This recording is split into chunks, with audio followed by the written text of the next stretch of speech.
अल्हम्दुलिल्लाह अल्हम्दुलिल्लाहिल मुस्तहिक़्क़ु लिल हम्दि वस्सना अल मुत्तसिफ़ि बिल अज़मति वल किब्रिया अल मुतवह्हिदि बिल इमातति वल इह्या कतब अला कुल्लि नफ्सिल मौत वल फना वतफ़र्रद सुब्हानहु बिल हयाति वल बक़ा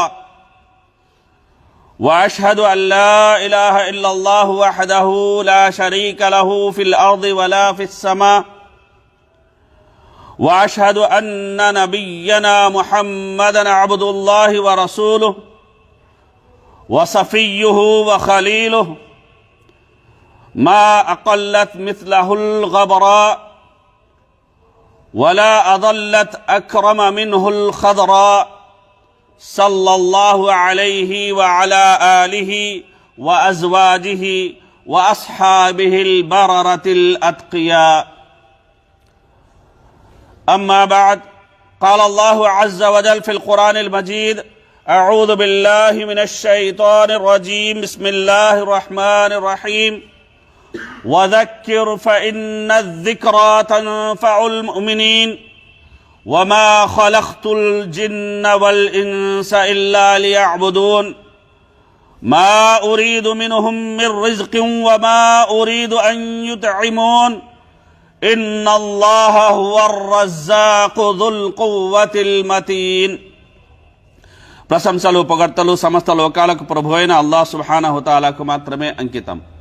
అల్లాహ్ కృపానుగ్రహాలు మహనీయ ముహమ్మద్ సల్లల్లాహు అలైహి వాలిహి వసల్లంపై, ఆయనకు పూర్వం గతించిన ప్రవక్తలందరిపై, సజ్జనులపై, సత్యాన్వేషకులపై కలకాలం కురియుగాక. అభిమాన మిత్రులారా, అల్లాహ్ దాస్యమే మనందరి జీవిత ధ్యేయం. అల్లాహ్ సుబ్హానహు తఆలా ఖురాన్లో సెలవిస్తున్న మాట, హితబోధ చేస్తూ ఉండు, విశ్వసించే వారికి హితబోధ ప్రయోజనం కలిగిస్తుంది. నేను మానవుల్ని జిన్నుల్ని నన్ను ఆరాధించడానికి తప్ప మరే లక్ష్యంతోనూ పుట్టించలేదు. నేను వారి నుండి ఉపాధిని కోరడం లేదు, నాకు తిండి పెట్టమని అడగడం లేదు. అల్లాహే అందరి ఉపాధి ప్రదాత, ఆయన మహాబలుడు, అద్భుత శక్తి సంపన్నుడు. అభిమాన మిత్రులారా, మనమంతా అల్లాహ్ దాసులం.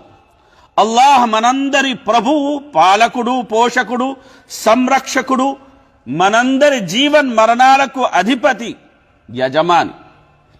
అతల వితల సుతల తలాతల రసాతల మహాతల పాతాళ 7 లోకాలే కాకుండా దీనికి మించిన లోకాలున్నా ఆ లోకాలన్నిటికీ ఏకైక ప్రభువు అల్హమ్దులిల్లాహి రబ్బిల్ ఆలమీన్, అల్లాహ్ సుబ్హానహు తఆలా.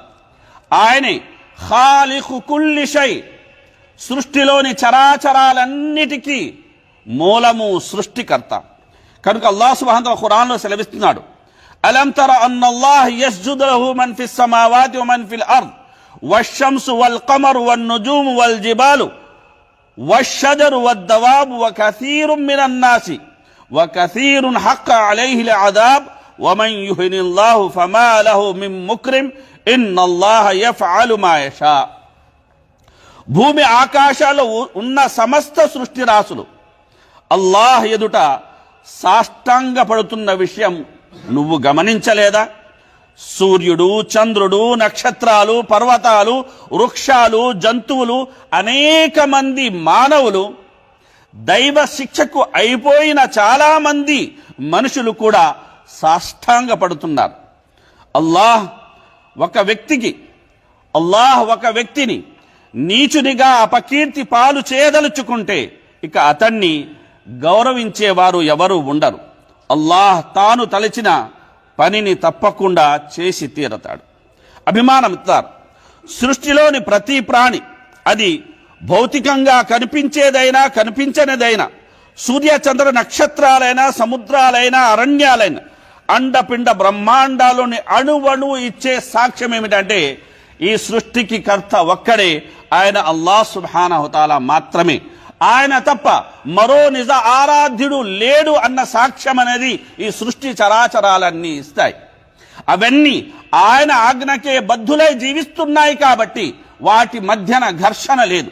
ఈ దృష్ట్యా అన్ని ముస్లిములే, అన్ని ఆయన దాస్యములో తరించేవి. మనిషి యథార్థాన్ని విస్మరించిన కారణంగానే అధోగతికి పాలవుతున్నాడు, అశాంతి అలజడులకు కారణమవుతున్నాడు. సృష్టికి కర్త ఒక్కడే అని మనిషి అంగీకరించి ఆయన ఆదేశానుసారం జీవించిన నాడు అతనికి కావాల్సిన భౌతిక భద్రత గాని, మానసిక ప్రశాంతత గాని, ఆత్మశాంతి గాని, పరలోక ముక్తి మోక్షాలు గాని అన్నీ ప్రాప్తిస్తారు. అభిమానం ఇస్తారు. అల్లాహ్ ఆయన మనందరి ప్రభు, మనమందరం ఆయన దాసులం. ఆయన దాస్యమే మనందరి జీవిత ధ్యేయం. అల్లాహ్ ఆయనే ఆది, ఆయనకు ముందు ఏదీ లేదు, ఆయనే అంతం, ఆయన తర్వాత ఏదీ ఉండదు. ఆయనే బాహ్యం, ఆయనకు మించింది ఏదీ లేదు. ఆయనే నిగూఢం, ఆయన తప్ప ఏదీ లేదు. ఆయనే సర్వ శుభాలకు నిలయం, ఆయనే సర్వశక్తులకు మూలం. ఆయనే కీర్తికి అసలు కారకుడు. ఆయన విశ్వ సామ్రాజ్యాధికారి. తాను తలచిన వారికి రాజ్యాధికారాన్ని ప్రసాదిస్తాడు, తాను తలచిన వారి నుండి రాజ్యాధికారాన్ని ఊడబెరుకుతాడు, తాను తలచిన వారికి కీర్తి శిఖరాలపై కూర్చోబెడతాడు, తాను తలచిన వారిని అప్రతిష్ట అడుసు పాల్చేస్తాడు. అందరూ దీనులే, ఆయన ప్రసాదించిన వారు తప్ప. అందరూ నగ్నులే, ఆయన తొలగించిన వారు తప్ప. అందరూ ఆకలిగొన్నవారే, ఆయన తినిపించిన వారు తప్ప. సృష్టి మొదలు నేటి వరకు, నేడు మొదలు ప్రళయం వరకు వచ్చిన ఉన్న రాబో వారందరూ కలిసి ఆయన్ను ఆరాధించే పరమ భక్తునిగా మారిపోయిన ఆయన ఘనాగనుడే. అందరూ కలిసి పరమ నీచునిగా మారిపోయిన ఆయన్ను ఆరాధించడం మానేసిన ఆయన ఘనాఘనుడే. అభిమానమిత్లారా, అల్లాహ్ సుబ్హానహు తఆలా ప్రభు, యజమాని, మనందరి స్వామి, మనమందరం ఆయన దాసులం. కనుక అబ్ద్ అన్న పదం ఖురాన్లో అనేక చోట్ల, ఉదాహరణకు అబ్దుక, అబ్దుహు, ఇబాది, అబ్దునా, ఇబాద్, అబ్ది, అబ్దుహు, అలాగే ఇబాదుక, ఇబాదన అన్నక ఈ మాటల్లో మనం తీసుకున్నట్లయితే 100 సార్లు ఈ నామాన్ని అల్లాహ్ సుబ్హానహు తఆలా, నామాన్ని ఉపనామాన్ని అల్లాహ్ సుబ్హానహు తఆలా ప్రస్తావించడం అనేది జరిగింది. ప్రత్యేక సందర్భాల్లో అబీద్ అని అల్లాహ్ సుబ్హానహు తఆలా 5 సార్లు ప్రస్తావించాడు. అబ్దహు అని అల్లాహ్ సుబ్హానహు తఆలా ప్రవక్త ముహమ్మద్ సల్లల్లాహు అలైహి వసల్లం వారిని ఉద్దేశించి 6 స్థానాల్లో అల్లాహ్ సుబ్హానహు తఆలా ప్రస్తావించడం జరిగింది. అందులో సూరతుల్ ఇస్రా, సూరతుల్ కహఫ్, సూరతుల్ ఫుర్ఖాన్, సూరతున్ నజ్మ్, సూరా జుఖ్రుఫ్, తహరీమ్. ఈ సూరాల్లో అల్లాహ్ సుబ్హానహు తఆలా మహనీయ ముహమ్మద్ సల్లల్లాహు అలైహి వసల్లం వారిని అబ్ద్ అన్న నామంతో అల్లాహ్ సుబ్హానహు తఆలా ప్రస్తావించడం అనేది జరిగింది. దీన్ని బట్టి తెలిసేది ఏమిటంటే, అల్లాహ్ ఎడల దాస్య భావన అనేది మనిషిగా మనకు లభించిన అత్యద్భుతమైన గౌరవం, మహాకీర్తి, కిరీటం అన్న విషయాన్ని మనం ఈ సందర్భంగా గమనించాలి. కనుక అభిమానమిత్లారా, అల్లాహ్ సుబ్హానహు తఆలా ప్రవక్త సల్లల్లాహు అలైహి వసల్లం వారి గురించి తెలియజేస్తూ చెప్పిన మాట, సుబ్హానల్లజీ అస్రా బి అబ్దిహి, తన దాసునితో. అలాగే అల్లాహ్ సుబ్హానహు తఆలా నూహ్ అలైహిస్సలాం వారి గురించి చెప్తున్న మాట, ఇన్నహు కాన అబ్దన్ షకూరా. అల్లాహ్ సుబ్హానహు తఆలా సులైమాన్ అలైహిస్సలాం గురించి చెప్పిన మాట, నిఅమల్ అబ్దు ఇన్నహు అవ్వాబ్. అల్లాహ్ సుబ్హానహు తఆలా అయ్యూబ్ అలైహిస్సలాం గురించి చెప్పిన మాట, నిఅమల్ అబ్దు ఇన్నహు అవ్వాబ్. అలాగే ప్రవక్త ఈసా అలైహిస్సలాం వారు జన్మించిన తర్వాత ఆయన నోట పొత్తిళ్లలోనే వెలువడిన తొలి మాట ఏమిటంటే, ఇన్నీ అబ్దుల్లాహ్, నిశ్చయంగా నేను అల్లాహ్ దాసుడను అని అల్లాహ్ సుబ్హానహు తఆలా సెలవీయడం అనేది జరిగింది. అదే విధంగా అబూ హురైరా రదియల్లాహు అన్హు గారు సెలవిస్తున్న మాట, జిబ్రీల్ అలైహిస్సలాం వారు ప్రవక్త ముహమ్మద్ సల్లల్లాహు అలైహి వసల్లం వారి సన్నిధికి వచ్చి ఓ దైవ దూత గురించి తెలియజేస్తూ, ఎప్పుడు దివిని వీడి భూమికి దిగిరాని యొక్క దైవ దూత ఉండడం మీరు ఇష్టపడతారా అని ప్రవక్త ముహమ్మద్ సల్లల్లాహు అలైహి వసల్లం ప్రశ్నిస్తే అక్కడ పక్కన ఉన్న జిబ్రీల్ అలైహిస్సలాం వారు ఏం చెప్పారంటే, ఓ ప్రవక్త వినయాన్ని ప్రదర్శించండి అన్నారు. అప్పుడు ప్రవక్త ముహమ్మద్ సల్లల్లాహు అలైహి వసల్లం వారు సెలవిచ్చిన మాట, బల్ అబ్దర్ రసూలా, నేను దాసుడు మరియు ప్రవక్తగా ఉండడాన్ని ఇష్టపడుతున్నాను. ప్రవక్త ముహమ్మద్ సల్లల్లాహు అలైహి వసల్లం స్వయంగా ఇష్టపడి ఆ దాసుడు అన్న యొక్క స్థానాన్ని ఆయన స్వీకరిస్తే మనం ఈ రోజు ఏం చేస్తున్నామంటే ఆయన్ను కూడా దైవ స్థాయికి తీసుకెళ్లేక దుస్సాహసం చేస్తున్నాం సోదరులారా. ఆయనతో కూడా మనం మొరలు అనేది చెప్పుకునేందుకు మనం వెనుకంజ వేయడం లేదు, భయపడడం లేదు. జీవితాంత ప్రవక్త ముహమ్మద్ సల్లల్లాహు అలైహి వసల్లం వారు అల్లాహ్ను ఆరాధించే ఆయన యొక్క ఆరాధనలోనే ఆయన అంతిమ శ్వాస వీడితే, నేడు మనం ఏం చేస్తున్నామంటే ఆయన సమాధి వైపు మళ్ళో, సమాధి దగ్గరికి వెళ్ళో, దూరం నుంచో దగ్గర నుంచో ఆయన అన్ని వేళలా మనతో ఉంటాడు అని, మనం చెప్పింది వింటాడు అన్న భావనలో మనం బతుకుతున్నామంటే మనం తౌహీద్కి తూట్లు పడుతున్నాము. అల్లాహ్ దాస్యమే మనందరి జీవిత ధ్యేయం అన్నక ఈ విషయాన్ని విస్మరించి బతుకుతున్నామన్నక విషయాన్ని అనేది ఈ సందర్భంగా మనం గమనించాలి. కనుక అభిమానమిత్రులారా, అల్లాహ్కు తన దాసుల నుండి కావాల్సిన అసలు వస్తువు ఏమిటంటే దాస్యం. కనుక అల్లాహ్ సుబ్హానహు వ తఆలా ఏమన్నాడు, వమా ఖలక్తుల్ జిన్న వల్ ఇన్స ఇల్లా లియఅబుదూన్, నేను జిన్నులను గాని మానవులను గాని దేనికోసం పుట్టించాను? నన్ను సేవించుకోవడానికే, నన్ను దాస్యం చెయ్యడానికే, నా గులాంగిరి చెయ్యడానికే. గులాంగిరి అన్న పదం సృష్టిలో ఏ ఒక్కరితో మీరు ముడిపెట్టినా అది అవమానమే, అగౌరవమే, అపకీర్తి. అయితే ఆ గులాంగిరి అనేది అల్లాహ్ సుబ్హానహు వ తఆలాతో గనక మనం ముడిపెట్టినట్లయితే, ఆ గులాంగిరి అనేది మనం అల్లాహ్ యొక్క ఎడల చూపించినట్లయితే అది నిలువెత్తు గౌరవం అవుతుంది. అది మన యొక్క తల మీద పెట్టిన కీర్తి కిరీటం అవుతుంది అన్న విషయాన్ని మనం ఈ సందర్భంగా గమనించాలి. కనుక అభిమానమిత్రులారా, అల్లాహ్ యొక్క దాస్య భావనలో 3 యొక్క విషయాలు ముఖ్యంగా అనేవి మమేకమై ఉంటాయి. అందులో ఒకటి ఏమిటంటే ప్రేమ, రెండవది ఏమిటి ఆశ, మూడవది ఏమిటి భయం. ఈ 3 అనేవి కలగలిసి ఉంటాయి.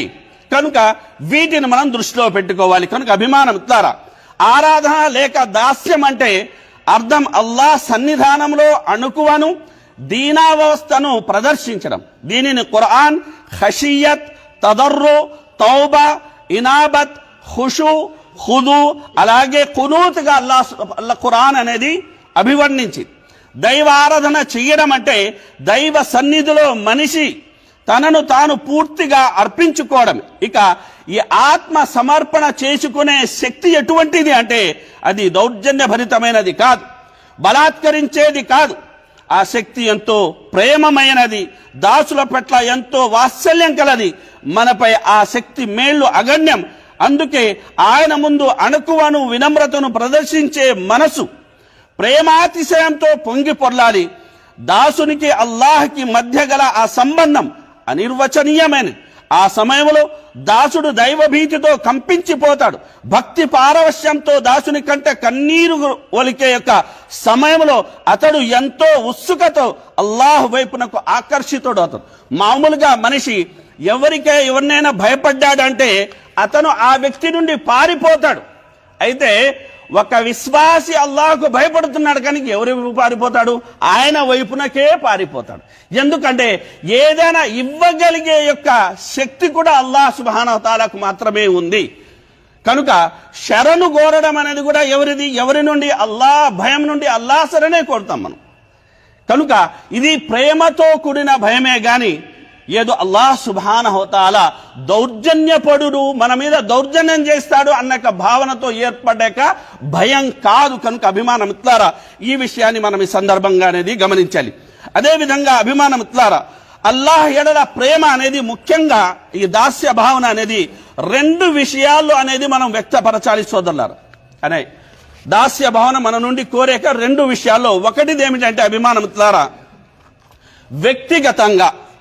వ్యక్తిగతంగా మనం మనల్ని అల్లాహ్ సుబ్హానహు వ తఆలాకు పూర్తిగా సమర్పించుకోవాలి.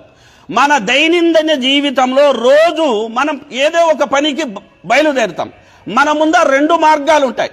ఒకటి అల్లాహ్ నిర్దేశించిన మార్గం, ఒకటి అంటే రహమాన్ మార్గం, ఇంకొకటి శైతాన్ మార్గం. కనుక ఎంపిక స్వేచ్ఛ అనేది మనకు ఉంటుంది. ఎంపిక స్వేచ్ఛ అల్లాహ్ సుబ్హానహు వ తఆలా మనకి. అయితే శైతాన్ మార్గాన్ని వీడి అల్లాహ్ మార్గాన్ని మనం ఎంచుకుంటున్నాము అంటే మన మనసు అనేది చాలా మంచి స్థితిలో ఉన్నది అన్న విషయాన్ని ఈ సందర్భంగా మనం గమనించడమే కాకుండా ఈ విధేయతను కనబరిచే ఒక సందర్భం అనేది తన ఇంట్లో కావచ్చు, కార్యాలయంలో కావచ్చు, కార్ఖానాలో కావచ్చు, మార్కెట్లో కావచ్చు, పార్లమెంట్లో కావచ్చు, జాతీయ స్థాయిలో కావచ్చు, అంతర్జాతీయ స్థాయిలో కావచ్చు, మన అణువణువులోను ప్రతి చర్య క్రియలోను అల్లాహ్ ఎడల ఈ దాస్య భావన అనేది పొంగి పొరులుతూ ఉండాలి అన్న విషయాన్ని మనం ఈ సందర్భంగా గమనించాలి. ఇక రెండో ఒక విషయాన్ని తీసుకుంటే అది సామాజికమైనది. మరో రకంగా చెప్పాలంటే ఎవరైతే అల్లాహ్ మనందరి నిజ ఆరాధ్యుడు అన్న విషయాన్ని ఎరుగక వారు అపమార్గానికి లోనే జీవిస్తున్నారు, అలాంటి ప్రజలందరినీ అల్లాహ్ వైపునకు ఆహ్వానించి వారు కూడా అల్లాహ్ దాస్యములో ఓలలాడేలా మన వంతు ప్రయత్నం అనేది మనం చెయ్యాలి. కనుక అభిమానం ద్వారా అల్లాహ్ దాస్యం అంటే కేవలం ఆరాధనలకు మాత్రమే పరిమితం కాదు. కనుక అల్లాహ్ సుబ్హానహు వ తఆలా ఖురాన్లో అంటున్నాడు, ఉద్ఖులు ఫిస్సిల్మి కాఫ్ఫా, మీరు ఇస్లాంలో సంపూర్ణంగా ప్రవేశించండి. కనుక అభిమానం ద్వారా అల్లాహ్ సుబ్హానహు వ తఆలా ఖురాన్లో కానీ హదీసులో కానీ మనిషి శక్తికి మించిన ఏ భారము అనేది మన మీద అనేది వెయ్యలేదు.